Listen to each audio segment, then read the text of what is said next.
मित्रहो, गुरुवारी उद्धव बाळासाहेब ठाकरे यांनी तुळजाभवानीचं दर्शन घेतलं आणि गेली अनेक वर्ष महाराष्ट्राचं आराध्य दैवत असलेल्या तुळजाभवानीला शिवसेनेच्या एकूणच राजकारणामध्ये, समाजकारणामध्ये आणि वाटचालीमध्ये अनन्यसाधारण महत्त्व आहे आणि त्यामुळेच गेली अनेक वर्ष शिवसेनेच्या प्रचाराचा किंवा महत्त्वपूर्ण गोष्टींचा नारळ वाढवण्याची जागा म्हणजे तुळजाभवानीचा गाभारा किंवा तुळजाभवानीचे चरण।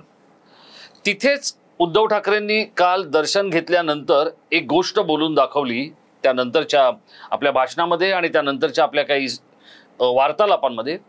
ते असं म्हणाले की मी तुळजाभवानीची शपथ घेऊन सांगतो, अमित शहा यांनी शिवसेनेचा मुख्यमंत्री करण्याचा शब्द दिला होता आणि या त्यांच्या विधानानंतर भाजपने उद्धव ठाकरेंचे दरवाजे बंद केलेत असं जर म्हटलं तर ते चुकीचं ठरणार नाही। हे सगळं नेमकं काय आहे? उद्धव ठाकरे खरंच भाजपकडे जाणार होते का? ते येणाऱ्या काळात जातील का? किंवा भाजप आता ठाकरेंना सोडून आलेल्यांबरोबर नेमकं कसं वागणार आहे? याच सगळ्या गोष्टी मी आपल्याला सांगणार आहे आणि तुळजाभवानीच्या चरणी घेतलेली शपथ किंवा तिच्या छत्रछायेमध्ये घेतलेली शपथ आणि ठाकरेंची वाटचाल यावरही आपण संक्षिप्त स्वरूपात प्रकाश टाकण्याचा प्रयत्न करणार आहोत। नमस्कार मित्रांनो, मी राजेश कोचरेकर आणि आपण पाहताय आपलं आवडतं न्यूज पोर्टल टाइम महाराष्ट्र। मित्रांनो, आपल्या सगळ्यांना महाशिवरात्रीच्या खूप खूप शुभेच्छा। शुक्रवार आज महाशिवरात्रीचा दिवस आहे आणि गुरुवारी उद्धव ठाकरे यांनी तुळजाभवानीचं दर्शन घेतलं। या दर्शनानंतर त्यांनी अमित शहा यांनी आपल्याला शब्द दिला होता हे सांगण्यासाठी थेट तुळजाभवानीची शपथ घेतलेली आहे। याचा अर्थ काय झाला? याचा अर्थ एक झाला की एकतर मी जे काही सांगतोय शपथेवर ते तुळजाभवानीला स्मरून सांगतोय हे उद्धव ठाकरेंना अगदी इमोशनली महाराष्ट्रातील जनतेला पटवून द्यायचंय आणि दुसऱ्या बाजूला अमित शहा हे खोटं बोलतायत किंवा ते खोटारडे आहेत हे मी देवी समोर कबूल करतोय अशा दुहेरी गोष्टी उद्धव ठाकरेंनी काल मांडण्याचा अत्यंत चाणाक्ष प्रयत्न केलेला आहे। पण हा प्रयत्न काहीसा उद्धव ठाकरेंच्या अंगलट येतो की नाही हे बघायला आपल्याला थोडा वेळ थांबावं लागणार आहे। याचं कारण काय तर दिल्लीमध्ये रश्मी ठाकरे आणि आदित्य ठाकरे यांनी अमित शहांची भेट घेतली होती आणि त्यानुसार असं सांगण्यात आलं होतं की आपण पुन्हा एकत्र काम करू शकतो, फक्त जे काही घडलं त्याबद्दलची एक दिलगिरी ही उद्धव ठाकरेंनी व्यक्त करावी अशा स्वरूपाची अट घालण्यात आली होती आणि तेव्हापासून असं वाटत होतं की उद्धव ठाकरे अशा स्वरूपाची एखादी दिलगिरी अगदी डिप्लोमॅटिकली कुठेतरी बोलतील आणि भाजप बरोबरची आपली जुनी दोस्ती कायम ठेवतील। पण असं काही घडलेलं नाहीये, कारण शेवटी उद्धव हे ठाकरे आहेत आणि त्यामुळे ते आपल्या ठाकरी बाण्यासारखं वागण्याचा प्रयत्न करतायत। आता तो त्यांना किती जमेल हे आपल्याला नजीकच्या काळात कळेल। आज शुक्रवार महाशिवरात्रीचा दिवस, मुख्यमंत्री कोल्हापुरात होते। कोल्हापुराची जी महालक्ष्मी आहे ती देखील तितकीच जागृत आहे हे आपल्या सगळ्यांना माहिती आहे आणि कोल्हापुरात असतानाच मुख्यमंत्र्यांना दिल्लीचा निरोप मिळाला की तात्काळ दिल्लीला निघून या।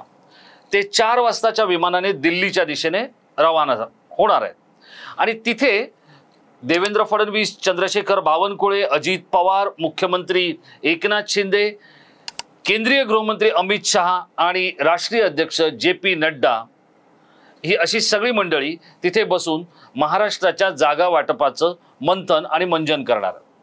पण यामध्ये आज एक गोष्ट बघा, जे घडतं ते चांगल्यासाठी घडतं असं म्हटलं तर ते काही वावगं ठरणार नाही हे आपल्याला आजच्या दिवसातून दिसून आलेलं।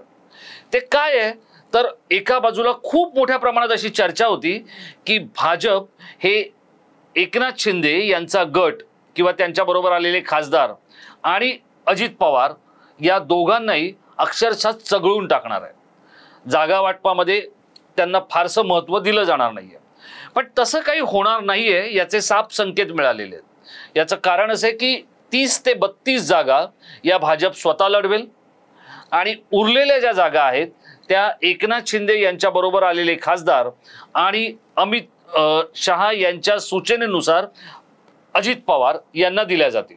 आता यातली गंमत बघा, 13 एकूण ज्या मागच्या वेळेला शिवसेनेने 22 जागा लढवल्या होत्या त्यातले 18 लोक निवडून आले होते आणि त्या 18 पैकी 13 लोक एकनाथ शिंदेबरोबर भाजपकडे गेले आणि त्यानंतर त्यांना जे पक्षचिन्ह मिळालं, नाव मिळालं, हा तर नंतरचा इतिहास.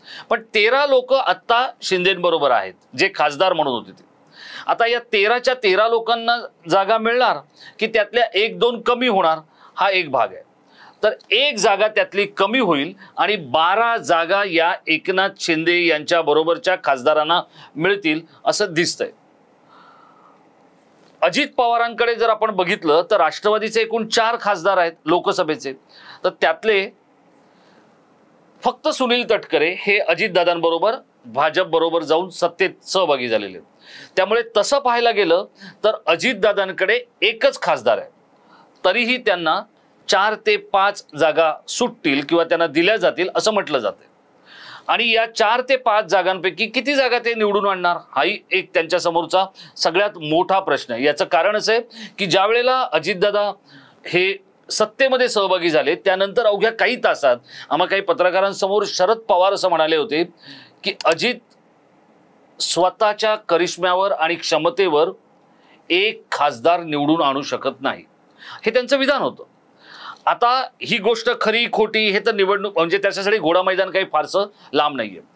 पण या निवडणुकीमध्ये एक गोष्ट आत्ता भाजपने स्वतःकडे बिंबवण्याचा प्रयत्न केला आणि समजून घेण्याचा प्रयत्न केलाय की तुळजाभवानीची शपथ घेऊन जे काही ठाकरेंनी सांगितलं त्यानंतर ठाकरे येतील न येतील हा भाग अलैदा, पण आत्ता आपण ठाकरेंपासून दुरावल्यानंतर एकनाथ शिंदे असतील किंवा अजित पवार असतील किंवा मग आणखी महादेव जानकर असतील किंवा सदाभाऊ खोत असतील, या मित्र पक्षांना फारसं काही दुखवायचं नाही असं आता भाजपने जवळपास निश्चित केलेलं आहे.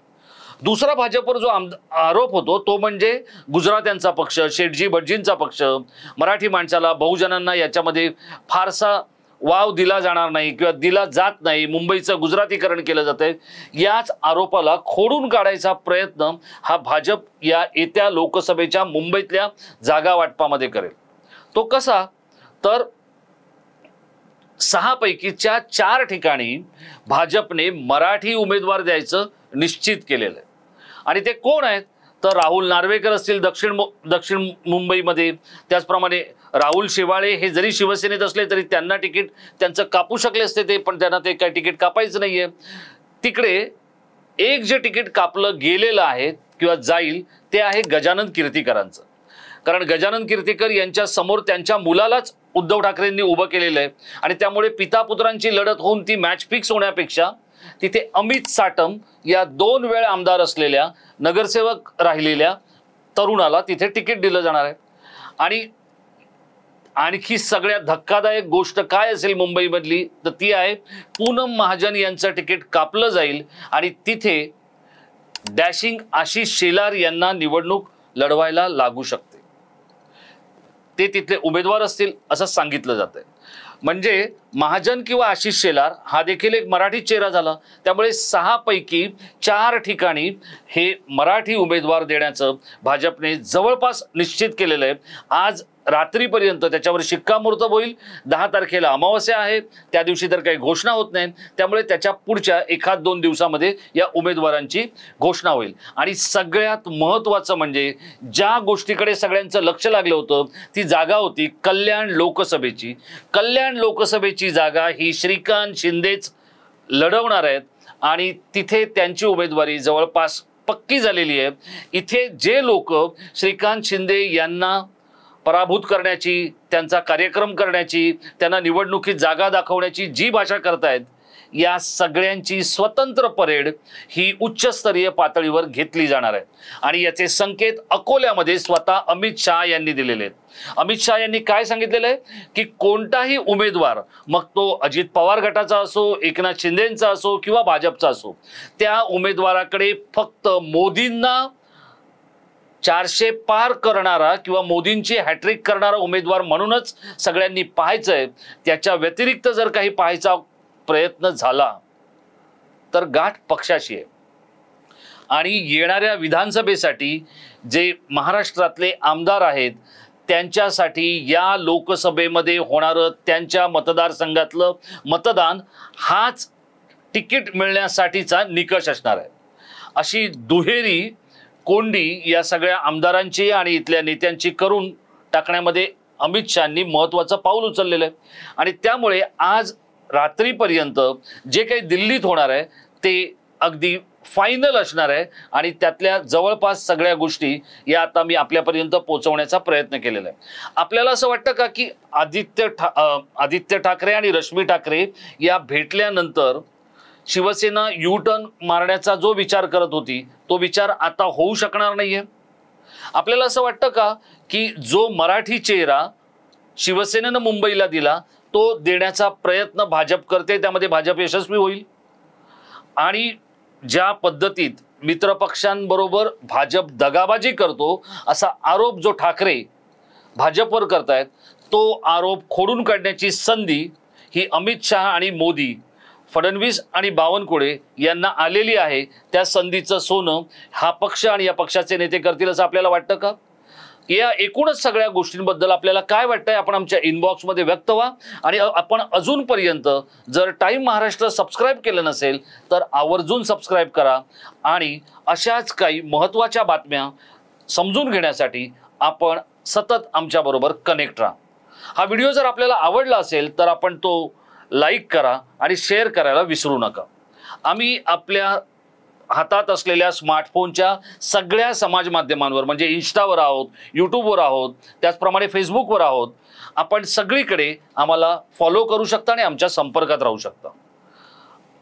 पुन्हा एकदा आपल्याला आपण देत असलेल्या पाठिंब्याबद्दल खूप खूप धन्यवाद आणि अशाच काही व्हिडिओंची प्रतीक्षा करेपर्यंत स्वतःची काळजी घ्या।